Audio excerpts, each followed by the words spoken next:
So we can think of like a graph, right? And on the x-axis, right, the horizontal one is the goal line, right? And goal line is like the salary you get, the house you live in, it's Yeah. it's world stuff.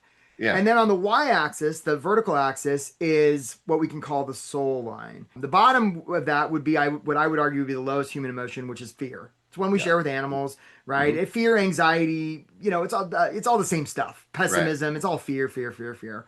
And Hmm. at the top of that is our greatest emotion, which I would argue is love, optimism, 100%. creativity, hope, right? Like all that kind of stuff.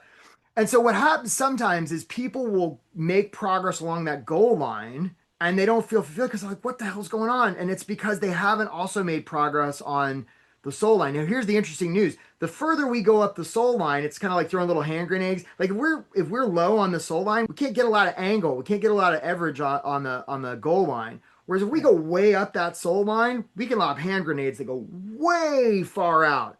And so the two are connected. And a lot of times people just don't make that connection. And sometimes they don't realize it until they're, you know, ready to get the retirement walk. Welcome back to the Perpetual Growth Podcast, where we explore the strategies, insights, and stories that help you to grow your business, deepen your relationships, and elevate your health. If you're new here, make sure you follow the show so you never miss an episode. We drop conversations every week that'll challenge how you think and expand what you're capable of. Today's guest is someone who lives at the intersection of leadership, purpose, and practical execution. Eric Woodard is an executive coach, consultant, and former White House staffer whose work sits at the powerful crossroads where strategic clarity meets personal alignment. He helps leaders get unstuck, move from overwhelm to intention, and build careers and lifestyles they're actually proud of.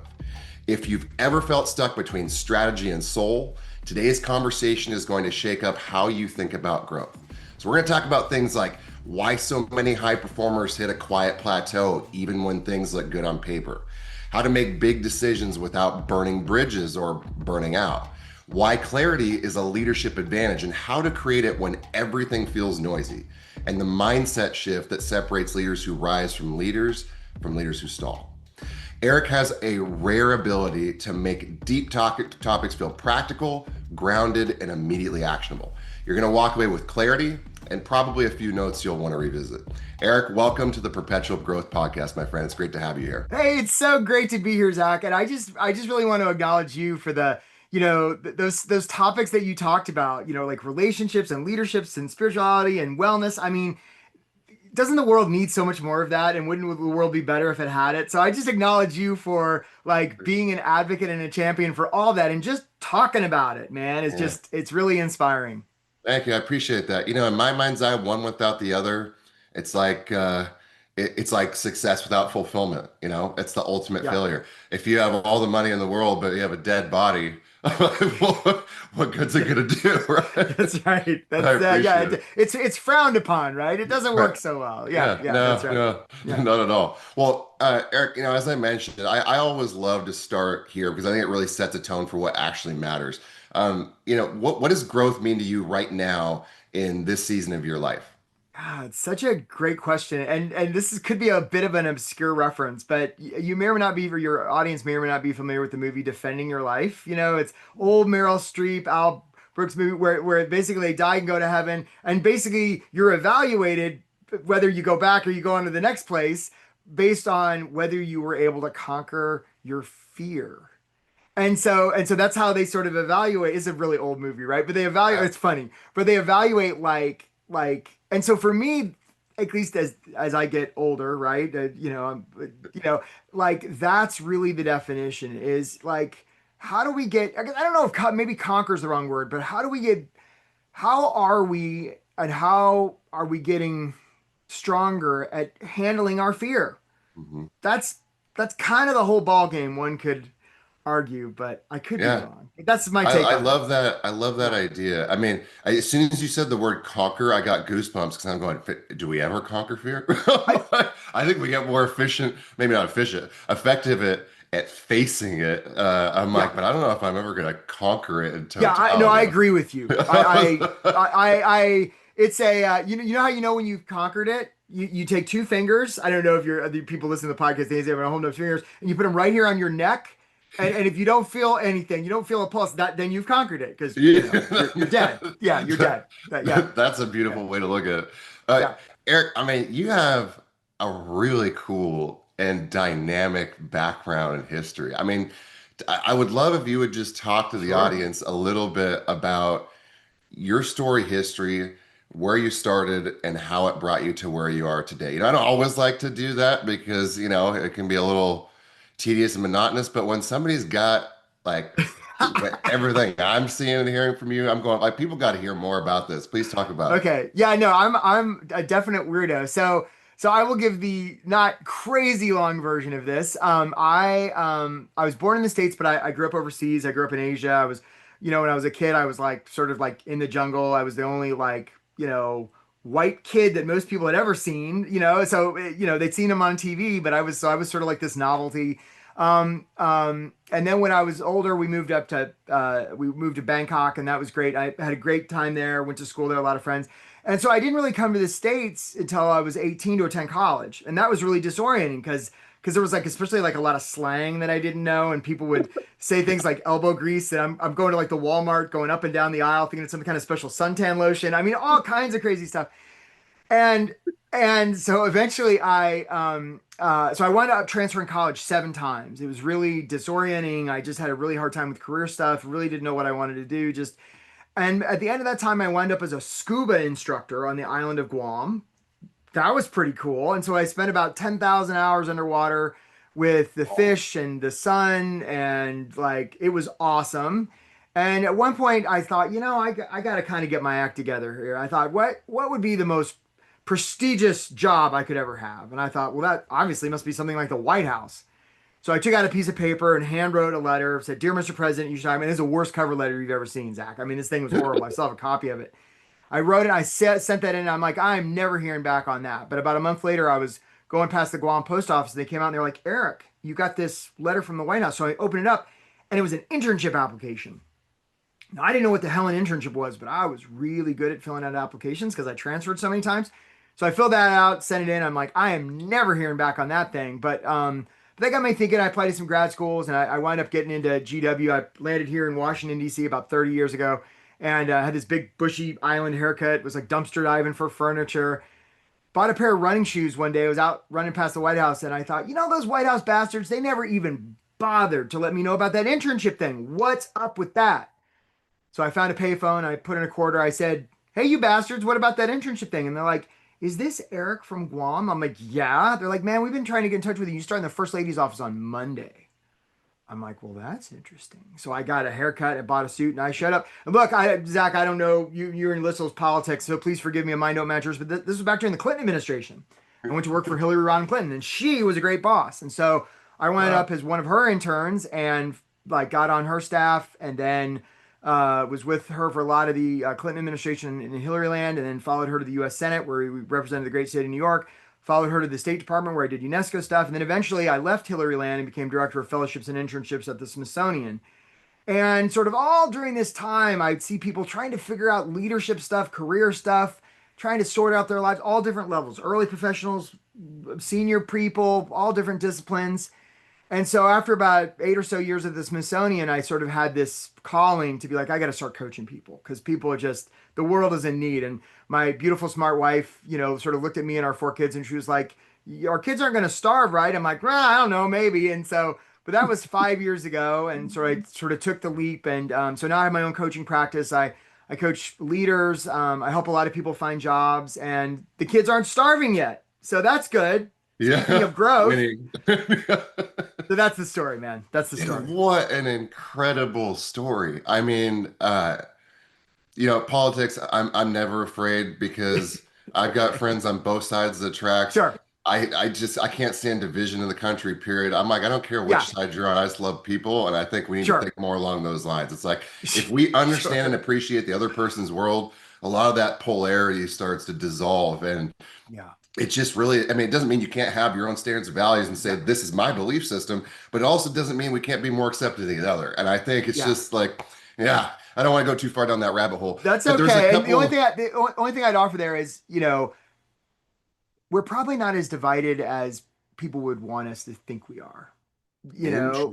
Really? yeah, oh yeah, just in terms of media and stuff. Because see, when Well, we're media's divided, like there's more advertising, all the rest. So I don't know, maybe we're not as split up as people would have us think. Hopefully, yeah. that's my belief anyway. I do. Well, I love that you maintain that belief. Whether it's, Sure, I think that's a beautiful way to look at it. Period. Frankly, I mean, what better choice do we totally. have? I'm curious though. Like, so there's a couple, there's multiple things I'd like to peel out of that, Sure, but I'm gonna ask one selfishly at the moment because please. I've thought about this a lot. Like, I went right into the business world when I was 20 years old. I took over, well, 19 technically, but formally took over a family business when I was 20 years old. No formal business schooling or Nice. education.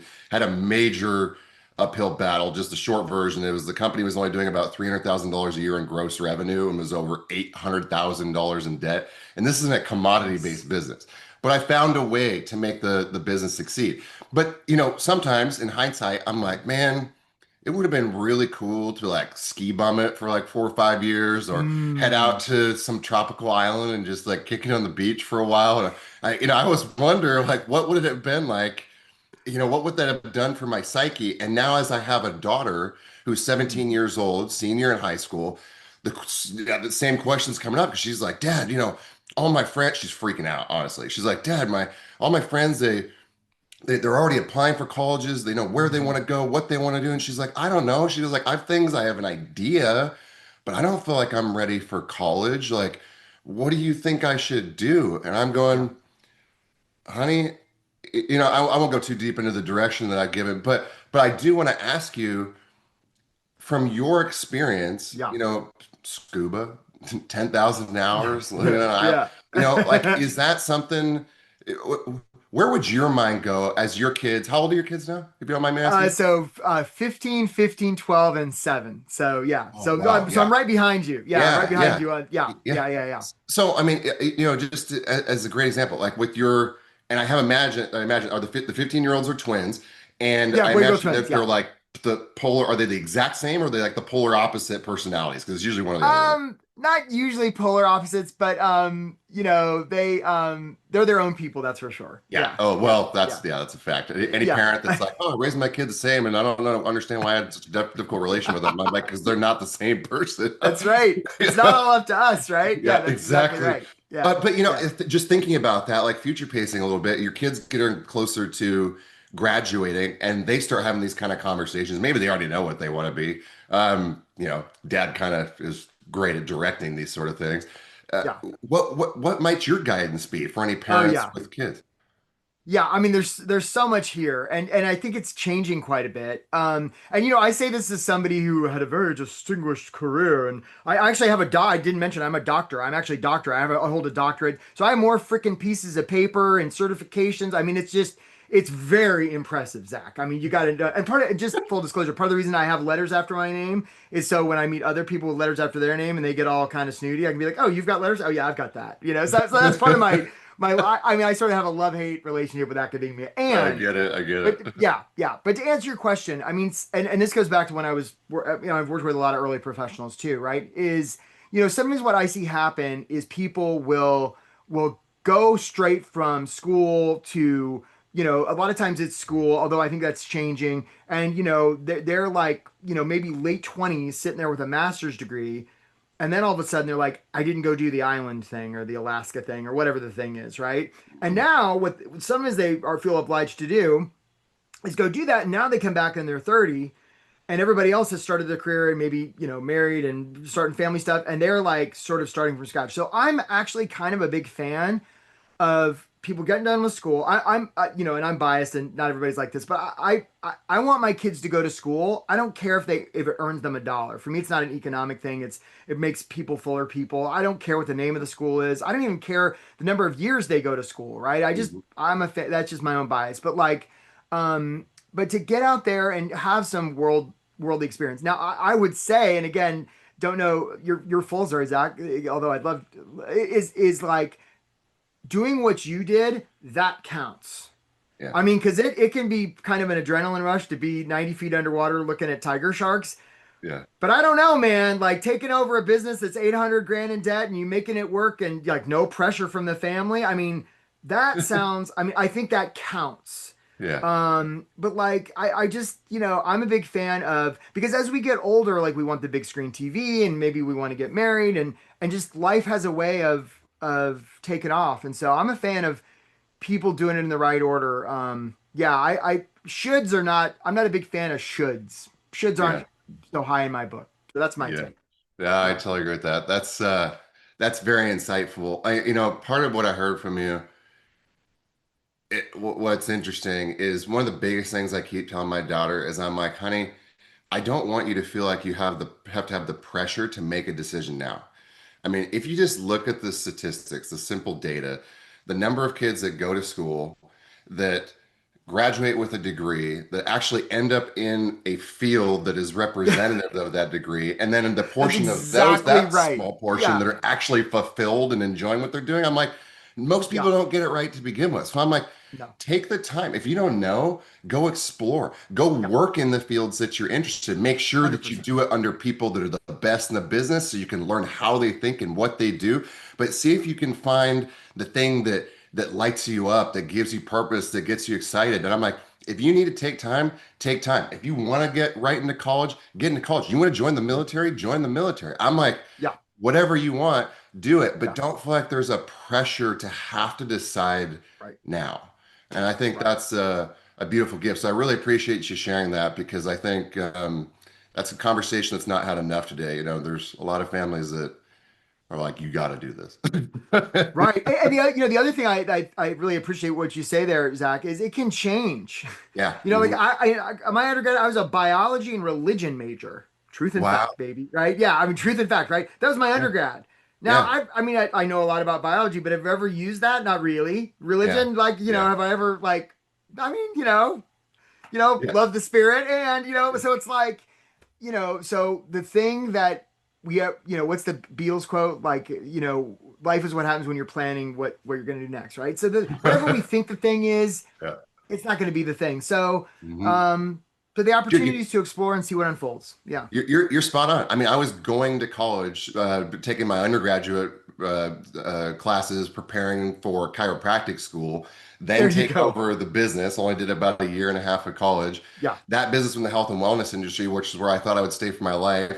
Through a Yeah. series of events, end up a speaker and consultant, speaking alongside some of my superheroes like Tony Robbins and Dean Graziosi, Nice. and got to share Yeah. stages with other really amazing entrepreneurs and people, and then moved into the business consulting world. And I just fell in love with business as a whole. And I think that's the other point. I love what you said is, we get married to this idea, or we think we have to get married to an Yeah. idea of this one thing and do it forever. But the reality is when you're open, oh God, the universe, whatever your belief system is, to Yeah. steer and guide you and just follow fulfillment. I think that's what's more important than anything at Yeah. all. Yeah, and it can change, people change over time and the world changes. So Yeah. yeah, it's the real opportunity. And the other thing too, you may be familiar, Gay Hendricks writes about zone of genius. Hmm. Sometimes it takes us a while to figure out what that is. And sometimes we think we've got it. I mean, I know through my career, like every job I've had or every role I've had, I'm like, oh man, this is the pinnacle. It'll never get better than this. And then it Yeah. does, I mean, how Yeah. can it be better than Scuba? Well, it's White House. How can it be better than White House? Smithsonian. How can it be better than like I run my own business, so I don't Yeah. know what's next, and Yeah. that's Yeah. really powerful, the not knowing. So Yeah, I think yeah. this is a great opportunity because I think it really ties into this conversation. I mentioned a little bit at the beginning of the episode, like you talk about why so many high performers hit, a quiet plateau. Like Mm. even when things do look good on paper, from your perspective, you've worked with countless different executives, entrepreneurs. Talk a little bit about what that looks like for them, why they hit it, and maybe some tips on how they can step back and potentially break through that place. Yeah, absolutely. And you may know, have you ever heard of like the idea of the soul line and the goal line? Do you know about this? It's okay if No, not. I don't Okay, think this is so. right. This is gonna be right up your alley, buddy. And I'm Yeah, sure you know this idea. It's a different framework. And I'm stealing this from somebody. I can't remember who. Could be that's like I'm perfect. a big fan of Steve Chandler and other. So we can think of like a graph, right? And on the x-axis, right, the horizontal one, right, is the goal line, right? And goal line is like the salary you get, the house you live in, like membership at the whatever, it's Yeah, it's world stuff. yeah, And then on the y-axis, the vertical axis is what we can call the soul line. And it's mhm, pretty binary because at the top of that Well, let's talk about the bottom. The bottom of that would be what I would argue would be the lowest human emotion, which is fear. It's one we Yeah. share with animals, right? Hmm. Fear, anxiety, it's all the same stuff. Right. Pessimism, it's all fear, fear, fear, fear. And Hmm. at the top of that is our greatest emotion, which I would argue is love, optimism, 100%. creativity, hope, right? Like all that kind of stuff. And so what happens sometimes is people will make progress along that goal line and they don't feel fulfilled because they're like, what the hell's going on? And it's because they haven't also made progress on the soul line. Now, here's the interesting news. The further we go up the soul line, it's kind of like throwing little hand grenades. Like if we're low on the soul line, we can't get a lot of angle. We can't get a lot of average on the goal line. Whereas if we Right. go way up that soul line, we can lob hand grenades that go way far out. And so the two are connected. And a lot of times people just don't make that connection. And sometimes they don't realize it until they're, you know, ready to get 80. the retirement watch. Yeah. Sometimes. Yeah. Wow, that is brilliant. I've never heard that before. Nice. And it's such a, I mean, literally, what's beautiful about it is it's something that's easy to imagine in my mind.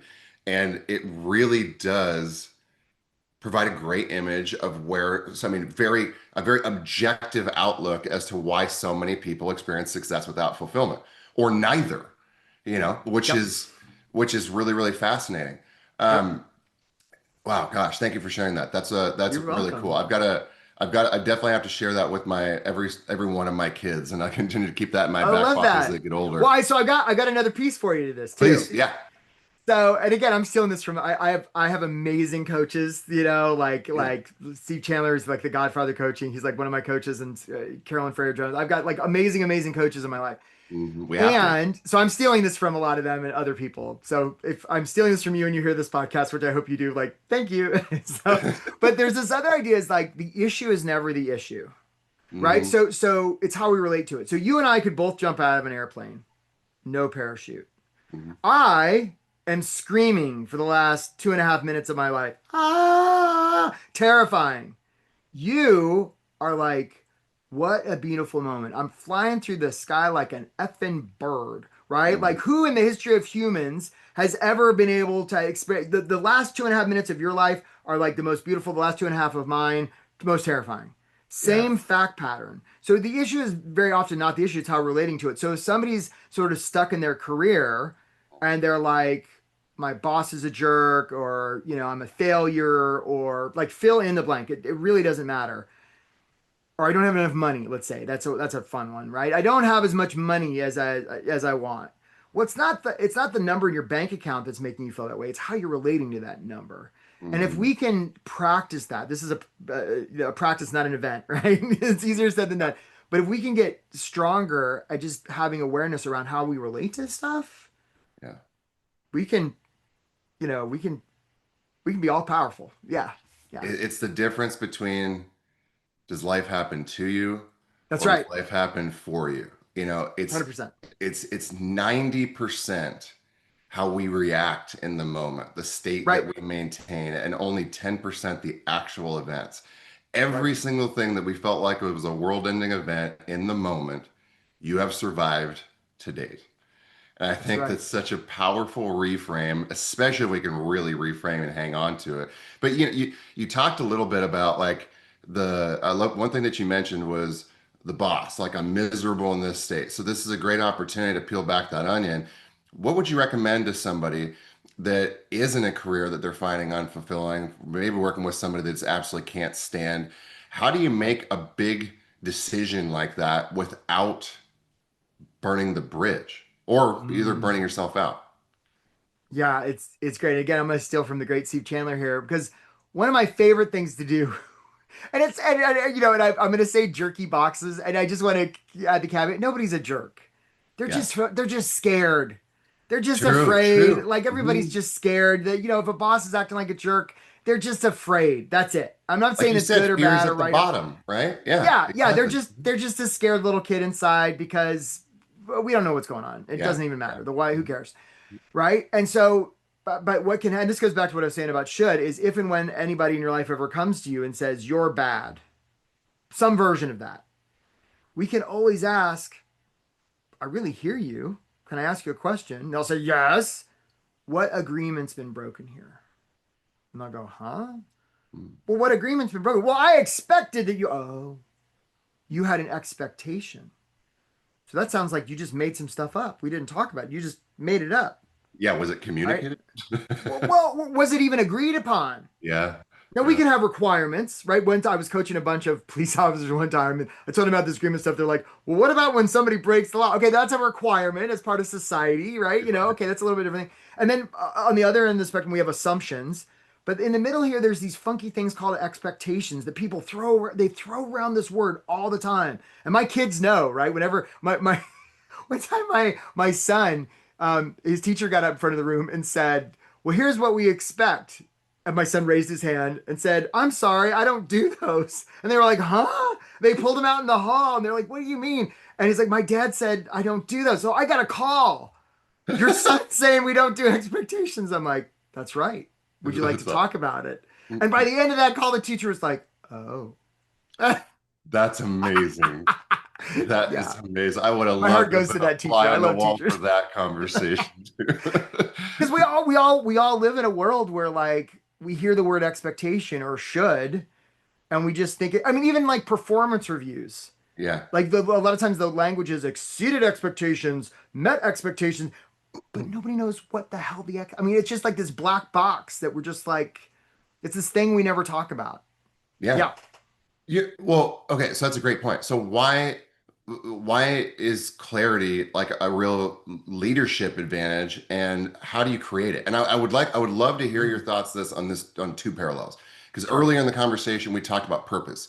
And for Mm, somewhat people, it takes a while to really define what that purpose or driving yeah. force is in their life. So, I would love to see how you might coach somebody through like finding clarity in their Mm, drive, their ultimate direction in life, and then also clarity when you are in leadership roles and the importance of it in communication, and yeah. especially when everything else is so busy and noisy, because it is one of the things that creates so much conflict in Yeah. business today. Yeah. 100%. Such a great question. And one thought that comes to my mind is this idea of the line, right? There's a line. And when clients come to me and they're like, "Well, I want to make this move or make a decision or I'm afraid of this thing. Am I crazy or is it real?" I mean, that's basically what they're asking. Like, am I wrong? Like, tell me I'm wrong, or am I right? Do I have to worry? Like, is one way we can all sort of check in is to take a look at whether we're above the line or below the line. Now, here are some characteristics of below the line: sped up, judgment, knowing would be one. Fear. Those are all below the line. Above the line, slowing down, not going slow, slowing down, curiosity, learning, play. And I was with somebody the other day, Zach, and I said, "How are you?" And they're like, "Oh, I'm fine. I'm fine. I'm fine." When people are fine, they normally don't mention that they're fine, right? Right? They don't talk about it. It's like the two fish, and one fish says, "How's the water?" And the other fish says, "What the hell's water?" Like we're not Yeah. thinking about the things that are actually okay. Hmm. So that's a way to determine, right? So if I'm having a thought and I feel the pinch, it's probably fear. Um, it's probably false evidence appearing real, is what it is, right? Whereas if I have a thought and I'm really neutral about it, oh yeah, I want to quit my job. Okay. See that comes from, and maybe I'm going to quit my job and go play more. See, that would suggest to me that that's coming not from a place of scarcity or need or should. It's coming from a place of power. And so Hmm. when we're trying to figure out what our purpose is, the most workable system I've come up with is follow the energy, right? Is to check in. And if we're trying to figure out, well, is this something I want to do? We'll check in. And if we're feeling any kind of anxiety or should or any, yeah, probably no bueno. Whereas if we're like, I wonder what would come from that. Not even a hell yes or hell no, because that's a little bit. I mean, I get the argument. I think it's Tim Ferriss, and I like the way it sounds, and it's really judgy. Hell yes, hell no. There's judgments on both sides of that. Where if I'm sort of like, I wonder what will happen. See, that's where possibility lives. Yeah, Wonder. Yeah. yeah. Yeah. Wonder's amazing. Curiosity. Yeah. Wonder. Exactly. Exactly. Uh, I love that. One of my mentors, it's so similar. Like I have a million quotes that always pop into my head, but it's Sure. like, He always says something to the effect of, uh, if we could trade, oh, how does the quote go? Normally this just rolls off my tongue. But the whole premise behind it is exactly what you said. It's exchanging judgment for curiosity. That's Most right. people are quick to judge. They're not quick to get curious. We'll never influence anyone unless we understand and appreciate their world, their why, their belief Yep. systems, their values, their stories, the things that have created the character, the person that they are today. And oftentimes that transforms the way that you are looking or perceiving whatever that thing is that you judged and put a little container around to begin with. So I love that you say that, because curiosity really is an absolute superpower. In order for anybody to feel heard, they've got to feel understood. So I would love to get your thoughts on that. Where do most Oh yeah. leaders fall short in this? Oh, such a good question. I mean, such a good question. They're talking about themselves. They're making it all. And I find this with job seekers, right? We'll get to leader, but like just in writing a cover letter, one of my favorite things to do with a job seeker is to take their cover letters and I'm like, okay, here we go. And we count the number of I's and me's. And there's like a million of them, right? Or even when people follow up, they're like, I'm really passionate. I'm really interested. I think I could help you. And I'm like, who's it about? It's all about them. I'm like, no, it's not. Look at all those. Every sentence begins with I or I'm or me, right? So the opportunity instead, and Chris Voss talks a lot about this, right? Is like make it about them. Make it about them. Take yourself out of it. Like even like a good resume. I do a workshop and it's one of the things I do. And I'll have like 300 people on a workshop, and I'll literally ask the question, "What's a good resume about?" And in the chat, it's me, selling myself, me. And I'm like, nope, nobody's got it right. And they're pissed because like I give away stuff, right? And so they're like, nope. I'm like, a good resume is not about you, it's about them.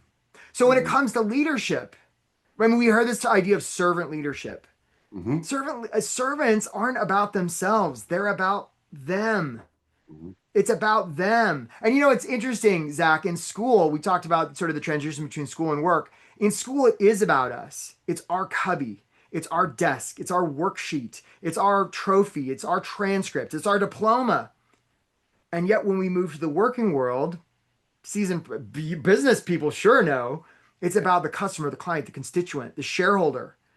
And yet, people are still stuck in this. It's about me, and for leaders it really holds them back because when leaders what's the Simon I think it's Simon Sinek, I'm not sure, but it's somebody like that who says leaders uh give away all the credit and take all the blame. Yeah, Jocko Willink talks about this too, right? he does. Yeah, Like extreme ownership, right? Hmm. that, yeah, so that is where leadership falls down. And the thing about agreements, right, where leaders are walking around with all these expectations and they're like, well, did you have an agreement? No, I just expected. Well, there you go. I mean, I know a coach that she works with. Her name's Sandy Sullivan. She's the goat of corporate coaching, and she goes into Fortune 100, Fortune 50 companies. This is the first thing they talk about: Mm. agreements versus expectations. And they don't just talk about it for a day. They'll do it. They'll do a week on it. Fundamentally changes the organization and the leaders. Wow. Yep. Talk a little bit more about that. Talk a little bit more about that. I'd love to hear it expand. Yeah. Yeah, well, it's just like you can go into an organization, and again, and I've done some of this myself to a team, and you can find out where the toxicity is, right? Where Mhm. people are bent out of shape. And you will literally hear the shoulds and the expect. You will actually hear these words: should, expect. Yeah. And you can just like as these words are ending as exiting people's mouth faces, you can be like, oh well, there it is. And because people are so, it's such a habit, it's so ingrained, it takes some work to sort of get people disentrenched from that way of communicating, that way of thinking, that way of relating to each other. And if and when they can start living, and here's the other thing, we can talk about the idea of integrity, not like a moral integrity, but almost like gears in a bike. The teeth of the gears are integrated. Mhm. See, when we have an agreement, like so for this podcast today, we were both on time. Like, I mean, we were both on time. If I hadn't been on time, I would have been out of integrity because you and I had co-created an agreement that we were going to be on time. And it doesn't make me see, here's the danger. People judge. Oh, I was a minute late. I'm bad. Yeah. No, you're not bad. You're just out of integrity. Let's clean it up. Yeah. So anyhow, that's probably more than you wanted to hear. But that's No, that's when great. it comes to leadership, that's the whole ball game, man. From I, where I I sit. I love it. I mean, there's a couple different things that come to mind. One, I think the me aspect of things is a very frankly juvenile outlook. I mean, literally and Yes, figuratively. I mean, when we look at levels of spiritual development, that's like a level three red, where when we're kids, everything is about us because don't have our brain hasn't developed the understanding of the yes, interconnectedness of the people in the universe and everything that surrounds us. So when you're a kid, it's forgivable, But as we get older, if we don't transcend and take and evolve and start to understand the integration, then you will never succeed or at least be fulfilled in life in the most ultimate capacities. And I think what's really interesting about that too is, a lot of what I predominantly do right now is sales consulting, speaking, training, leadership development, and anything in marketing, anything in sales, anything in leadership done well is not about I. The second I use I is the second somebody turns the page, skips the post, whatever. It's got to be you framed. It's all that's about right. you. What is the problem you're having in your life? What is the thing that you want to create? That's right. How can you use this story, this example, this tool, this exercise to create more for you? And it comes back to what we said, understand and appreciate their world and speak to That's right. that person or that group of people and their problems and desires, and everything transforms. So I Yeah, love that you said that. Um, yeah, on that note, I think a great question is like, if you had to pick one, what mistake derails most careers, or maybe the most careers? yeah. It's such a great question. Part of the reason I transferred college 7 times when I was a kid, right, was I was, I remember the exact conversation that helped me with this is I was dealing with people where I thought they should be, Yeah. right? Where I thought so this was like a double whammy there. It was about me and it was expectation. I mean, this is before I knew any of this stuff, where I thought they should be instead of working with people where they are. Mhm. And I remember I had the conversation because I was having such a hard time and I was actually walking with this is like very like cinematic, right? I was walking with my dad along the National Mall. We were actually walking along the Vietnam Veterans Memorial. I mean, it's right out of like it's like a very cinematic scene. And it was this rainy day.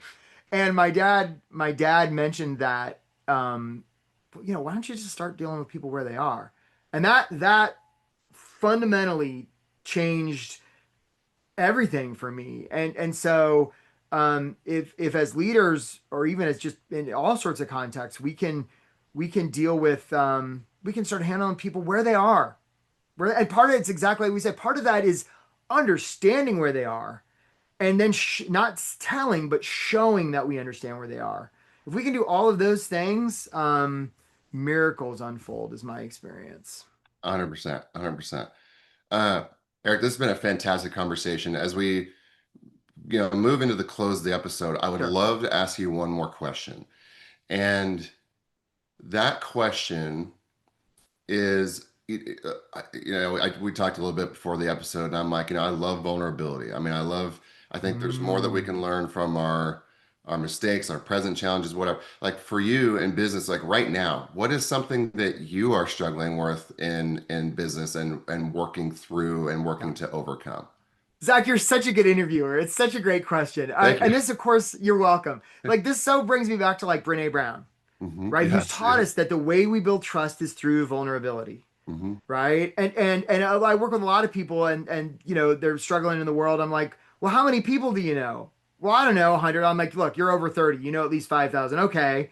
I know people. Well, how many of those people know you need help? Well, maybe some. Well, how would they know? Well, I put it on LinkedIn 3 months ago. It's ridiculous, right? So the opportunity, it just comes down to the idea of the Franklin principle. The idea that, Benjamin Franklin said this in old timey language. He said, you want to make a friend, don't do them a favor, ask them for help because when you do that, they're invested in you and all. And I promise I'll get to your question. So the idea of being vulnerable is the most powerful thing.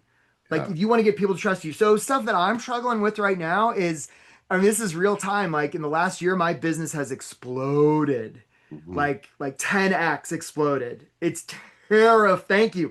And it's terrifying because now I Yeah. have people that I have to, like I'm responsible for paying and I have agreements And and it's the roller coaster of entrepreneurship. And now we're hitting Thanksgiving, and I'm like, oh my gosh, we're subtracting a week for the holidays and the next 2 months, and so I have all of those little voices that come up that say your business is going to implode, that it's not going to work, you're going to lose the house, just all the Yeah. things. Mhm. And of course, it's not real. It's just my mammalian amygdala wanting me to go into a cave, close the door, and just stay alive. Because all it really cares about is that. It doesn't care Yep. about my happiness, my reaching my full potential.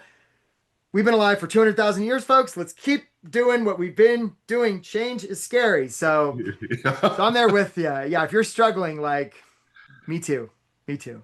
Oh man, I appreciate you sharing that because I, you said it, just not enough people are willing to admit that they have those same fears. And the reality is, you Yeah. put 1,000 people in the room and you ask them how many are feeling some kind of fear or whatever over something All right of now. it. And if once you really get them to peel back, initially nobody's Right. that you might see like a hand go like this, Right. They're liars. They're liars. They're lying liars who lie. Yeah. And Yeah. it's Yeah. like, all Yeah. right, come on, come Yeah. on. And That's then all of right. a sudden, slowly, one after the other lifts their hands up. It's like, yeah, exactly. Everybody has those same fears. Everybody has that same little devil on their shoulder that's chipping away, being like, you're not good enough. You can't make this. Who do you think you Who do you are? think you You're an are? You're not good imposter. enough. Yeah. You're fat.